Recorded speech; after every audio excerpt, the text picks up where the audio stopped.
আজকে আমরা এমন একটা জিনিস নিয়ে কথা বলবো যা আমাদের সবার বাড়িতেই আছে, টেলিভিশন। কিন্তু আমরা এটাকে শুধু একটা যন্ত্র হিসেবে দেখব না।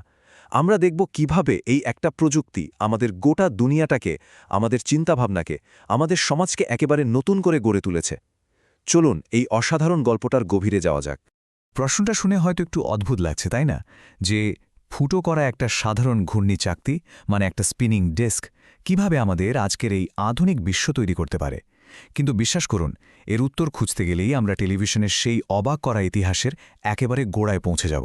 তো আমাদের গল্পের প্রথম অধ্যায়টার নাম দেওয়া যেতে পারে দূরকে দেখার এক অদম্য ইচ্ছা। এটা ছিল মানুষের সেই পুরনো স্বপ্নের গল্প, যা শুরু হয়েছিল কিছু যান্ত্রিক ধারণা দিয়ে আর শেষ পর্যন্ত পরিণত হয়েছিল এক বৈদ্যুতিন বাস্তবতায়। ভাবুন তো একবার, বিংশ শতকের একদম শুরুর দিককার কথা।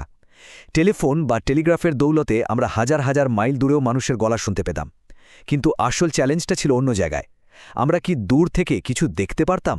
শব্দ তো পাঠানো গেল, কিন্তু ছবিকে পাঠানোই ছিল বিজ্ঞানের পরের সবচেয়ে বড় লক্ষ্য। আর ঠিক এখানেই আসরে নামেন পল নিপকো 1884-এ।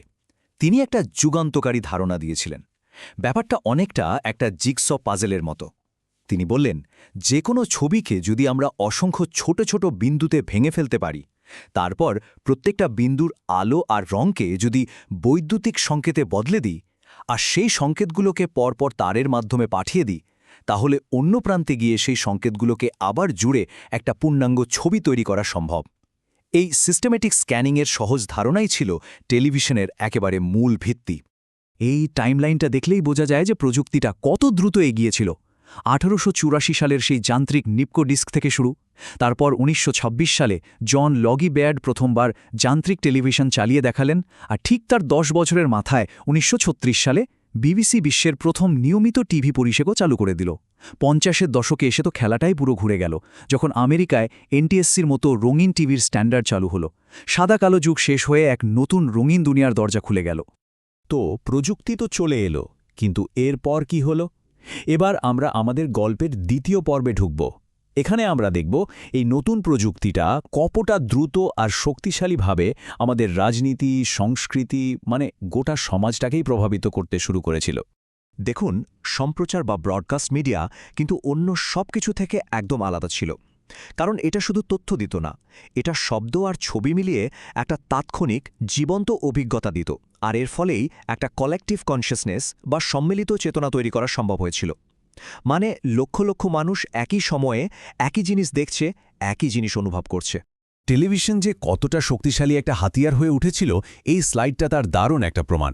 একদিকে দেখুন, নাৎসি জার্মানি বা সোভিয়েত ইউনিয়নের মতো একনায়ক তান্ত্রিক শাসকরা এটাকে প্রাতিষ্ঠানিক প্রচারণার এক মোক্ষম অস্ত্রে পরিণত করেছিল।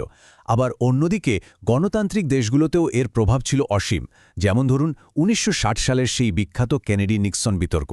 সেদিনই প্রথমবার প্রমাণিত হয়েছিল যে একজন প্রার্থীর পলিসির মতোই তার টিভি ইমেজ, তার কথা বলার ভঙ্গি, তার হাবভাবও ভোটারদের কাছে কতটা গুরুত্বপূর্ণ হতে পারে। ওই একটা ঘটনাই কিন্তু চিরদিনের জন্য নির্বাচনের ধারাটা বদলে দিয়েছিল।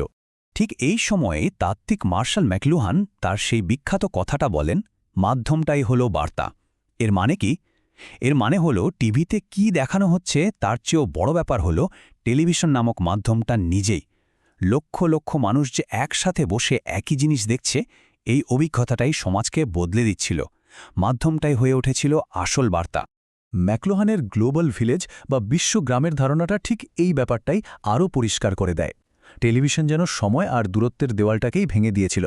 এর সবচেয়ে সেরা উদাহরণ সম্ভবত 1969 সালের চাঁদে মানুষের প্রথম পা রাখার ঘটনা। এক মুহূর্তের জন্য ভাবুন তো, সেদিন নিউ ইয়র্ক থেকে কলকাতা, লন্ডন থেকে টোকিও, সারা বিশ্বের কোটি কোটি মানুষ তাদের টিভি সেটের সামনে বসে একসাথে ওই ঐতিহাসিক মুহূর্তটা দেখেছিল। গোটা পৃথিবীটাই যেন একটা ছোট্ট গ্রামে পরিণত হয়েছিল। এবার চলুন আমাদের আলোচনার শেষ পর্বে যাওয়া যাক। এখানে আমরা আরও গভীরে গিয়ে দেখব যে এই যে সম্প্রচার মডেল, এটা আসলে ক্ষমতার এক বিশাল পরিকাঠামো বা ইনফ্রাস্ট্রাকচার কিভাবে তৈরি করেছিল। সম্প্রচারের আসল শক্তিটা লুকিয়েছিল তার কাঠামোর মধ্যেই। ব্যাপারটা খুব সহজ। হাতে গোনা কয়েকজন প্রযোজক বা সংস্থা তাদের কথা বা ছবি পৌঁছে দিতে পারত লক্ষ লক্ষ কোটি কোটি দর্শকের কাছে। ক্ষমতার কেন্দ্রটা ছিল মুষ্টিমেয় কিছু মানুষের হাতে, আর বাকিরা ছিল শুধুই দর্শক বা গ্রাহক। এই এক থেকে অনেকে বা ওয়ান টু মেনি মডেলটাই ছিল সবকিছুর মূলে। এখন এই বিশাল পরিকাঠামোটাকে চালানোর জন্য মূলত দুটো মডেল তৈরি হয়েছিল। একটা হলো ব্রিটেনের বিবিসির মতো পাবলিক সার্ভিস মডেল। এর মূল উদ্দেশ্য ছিল সরকারি সনদের অধীনে থেকে মানুষকে তথ্য দেওয়া, শিক্ষিত করা আর বিনোদন যোগানো। আর অন্যটা হলো আমেরিকার এনবিসি বা সিবিএসের মতো বাণিজ্যিক মডেল। এটা চলত বিজ্ঞাপনের টাকায়। এখানে দর্শকের মনোযোগটাই ছিল আসল পণ্য, যা রেটিং দিয়ে মাপা হতো। আর খুব তাড়াতাড়ি এই নতুন প্রযুক্তি একটা রাজনৈতিক অস্ত্রে পরিণত হল, বিশেষ করে স্নায়ুযুদ্ধের সময়। একদিকে ভয়েস অফ আমেরিকার মতো সার্ভিস দিয়ে আমেরিকা তার মতাদর্শ প্রচার করত, অন্যদিকে সোভিয়েত ইউনিয়ন করত রেডিও মস্কো দিয়ে। সরকারগুলো তখন বিদেশি সিগন্যাল জ্যাম করে দিত, মানে আটকে দিত, যাতে বাইরের খবর দেশের ভেতরে ঢুকতে না পারে। এটা ছিল অস্ত্রের যুদ্ধ নয়, এটা ছিল মানুষের মন জয় করার যুদ্ধ, যা লড়া হয়েছিল এই এয়ারওয়েভসের মাধ্যমে। টেলিভিশন কিন্তু আধুনিক জাতীয়তাবাদ তৈরিতেও একটা বড় ভূমিকা নিয়েছিল। এটা তৈরি করেছিল কল্পিত সম্প্রদায় বা ইম্যাজিন কমিউনিটি, মানে এমন এক অনুভূতি যেখানে একটা দেশের লক্ষ লক্ষ মানুষ হয়তো একে অপরকে চেনে না, কিন্তু তারা সবাই যখন একসাথে বসে সন্ধ্যার খবর দেখে বা একই ক্রিকেট ম্যাচ দেখে, তখন নিজেদের একটা অভিন্ন জাতি হিসেবে অনুভব করে। সম্প্রচারের এই যে কেন্দ্রিক এক থেকে অনেকের যুগ, এটাই কিন্তু আমাদের অজান্তে পরের এক বিরাট যোগাযোগ বিপ্লবের জন্য মঞ্চটা তৈরি করে দিয়েছিল। টেলিভিশন আমাদের শিখিয়েছিল কিভাবে একটা নিরবচ্ছিন্ন মিডিয়া জগতে বাস করতে হয়, যা ডিজিটাল যুগের ভিত্তি স্থাপন করে দিয়েছিল। আজ আমরা আর সেই এক থেকে অনেকের যুগে নেই। আমরা এখন বাস করি একটা অনেকে থেকে অনেকের ডিজিটাল দুনিয়ায়, যেখানে যে কেউ কন্টেন্ট তৈরি করতে পারে, শেয়ার করতে পারে। কিন্তু প্রশ্নটা হলো, এই নতুন বিশ্বের ক্ষমতার নিয়মগুলো কি? টেলিভিশনের যুগ থেকে আমরা যা কিছু শিখলাম, তা কি আজকের এই জটিল মিডিয়া জগৎকে বুঝতে আমাদের সাহায্য করে? এটা সত্যি একটা ভাবনার বিষয়।